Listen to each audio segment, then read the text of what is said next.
Hello students, today I am going to start the new chapter, that is light, and after going through my content, please go through the book and as well as extra mark content.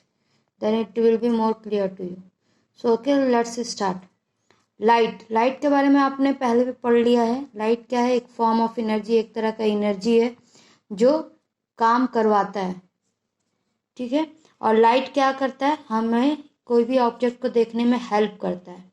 कोई भी object है, suppose कीजिए एक object है और कहीं से light इस पे आ रही है, सपोज सन से इस पे लाइट आ रही है, और ये लाइट जब ऑब्जेक्ट में पड़ती है तो ये टकरा के कहाँ जाती है? हमारी आँखों में. और जब ये हमारी आँखों में जाती है तब हमें ये ऑब्जेक्ट नज़र आता है. तो लाइट है तभी ये ऑब्जेक्ट हमें दिख रहा है. अगर लाइट नहीं है तो ऑब्जेक्ट हमें नहीं दिख रहा है. तो ऐसा ऑब्जेक्ट जो प्रेजेंस ऑफ लाइट में दिखता है उसको हम लुमिनस ऑब्जेक्ट कहते हैं.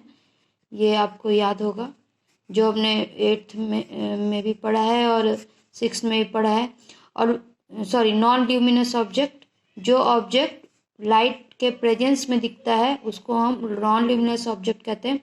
और वो ऑब्जेक्ट जो लाइट नहीं है तो भी दिखता है, जैसे कि सन, तो वो हो गया हमारा ल्यूमिनस ऑब्जेक्ट. और हम कह सकते हैं कि ऐसा ऑब्जेक्ट जिसके पास अपनी लाइट है उसको हम ल्यूमिनस ऑब्जेक्ट कहते हैं, और जिसके पास अपनी लाइट नहीं है, वो दूसरे की लाइट की वजह से दिखता है, तो उसको हम नॉन ल्यूमिनस ऑब्जेक्ट कहते हैं. तो नॉन ल्यूमिनस ऑब्जेक्ट. तो लाइट के बहुत सारे फेनोमेनन हैं, यानी कि नेचर में लाइट बहुत सारी ऐसी चीज़ें दिखाता है जो हमारे लिए अद्भुत है. जैसे कि इमेज फॉर्मेशन बाय मिरर. अगर मिरर पे, शीशे पे या कोई भी स्मूथ सरफेस पे अगर लाइट पड़ रही है तो वहाँ पे इमेज बनता है, प्रतिबिंब बनता है. यानी कि जैसे हम अपने आप को मिरर के आगे खड़ा कर दे और लाइट अगर है उस रूम में तो हमारा इमेज उस पर दिखेगा. ठीक है. Twinkling of stars. स्टार्स जो चमक रहे हैं, चमकते हुए हमें दिख रहे हैं, भग बुक करते हुए दिख रहे हैं, तो वो बिकॉज ऑफ लाइट दिख रहा है.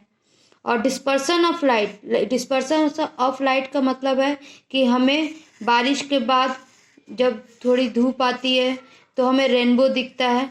तो ये रेनबो क्या है? ये डिस्पर्सन ऑफ लाइट है. ये सब कैसे बन रहा है, ये सब कैसे हो रहा है, ये हम आगे पढ़ेंगे.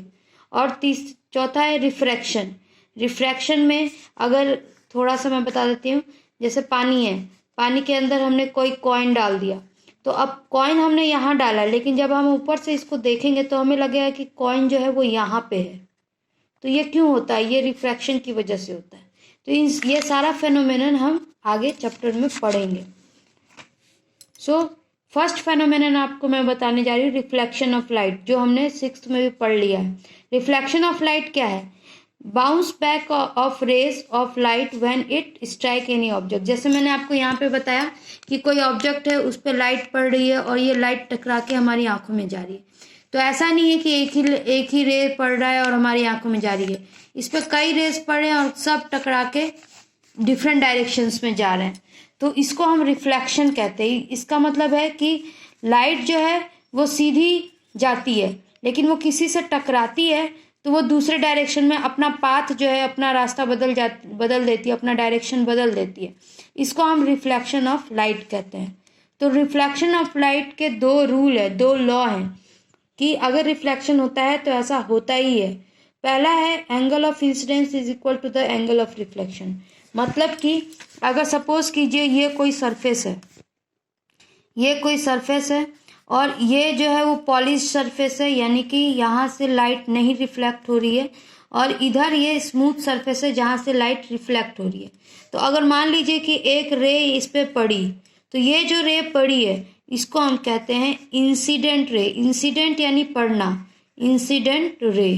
तो इंसिडेंट रे पड़ी और ये टकरा के दूसरी जगह चली गई, दूसरे डायरेक्शन में. तो ये रे जो टकरा के निकली इसको हम कहते हैं रिफ्लेक्टेड रे. Reflected ray. और एक रे जो ये जो सरफेस है, ये जो सतह है, इसके परपेंडिकुलर यानी एकदम सीधे में जो आ रही है रे, इससे परपेंडिकुलर, इसको हम कहते हैं नॉर्मल. इसको हम कहते हैं नॉर्मल. तो एक हम मानेंगे इसको नॉर्मल, सीधी रेखा जो सरफेस के सीधा पे वो नॉर्मल है. और जो रे पड़ रही है इसी पॉइंट पे, इसी पॉइंट पे जो सीधा लाइन आ रहा है, स्ट्रेट लाइन है, ये नॉर्मल है। और नॉर्मल पॉइंट पे, नॉर्मल रे के पॉइंट पे इंसिडेंट रे आ रही है और इसी पॉइंट से एक रे बाहर निकल के जा रही टकरा के, उसको हम रिफ्लेक्टेड रे कह रहे हैं। तो इंसिडेंट रे, नॉर्मल और रिफ्लेक्टेड ये हमेशा सेम प्लेन पे होता है। सेम प्लेन का मतलब है कि 3 प्लेन होते हैं, लेंथ, ब्रेथ और हाइट। लेंथ, ब्रेथ और हाइट, यानी कि अगर लेंथ पे रे आ रही है तो वो लेंथ से ही टकराएगी, ब्रेथ पे आ रही है तो ब्रेथ से ही टकराएगी, हाइट पे आ रही है तो वो हाइट से ही टकराएगी। तो कहने का मतलब ये, तो सेम प्लेन पे तीनों रे होती हैं, तो all lie in the same plane. और दूसरा मैंने यहाँ लिखा है, पहला जो मैंने लिखा था, angle of incidence equal to angle of reflection. Angle यानी नॉर्मल से इंसिडेंट रे का जो स्पेस है, इसको हम कहते हैं angle of incidence. Angle I यानी इंसिडेंस, एंगल ऑफ इंसिडेंस। और नॉर्मल से रिफ्लेक्टेड रे का जो एंगल है, इसको हम कहते हैं एंगल ऑफ रिफ्लेक्शन। तो ये दोनों जो आई, एंगल ऑफ इंसिडेंट और एंगल ऑफ रिफ्लेक्शन, ये हमेशा बराबर होता है। ये दोनों हमेशा, मान लीजिए 30 डिग्री है तो ये भी 30 डिग्री ही बनेगी। तो ये 2 लॉ जो हमने 6th में भी पढ़ा था और 8th में भी आपको बहुत डिटेल में पढ़ाया गया था, तो ये दोनों रिफ्लेक्शन ऑफ लाइट के लॉ हैं। Okay, now in the next video.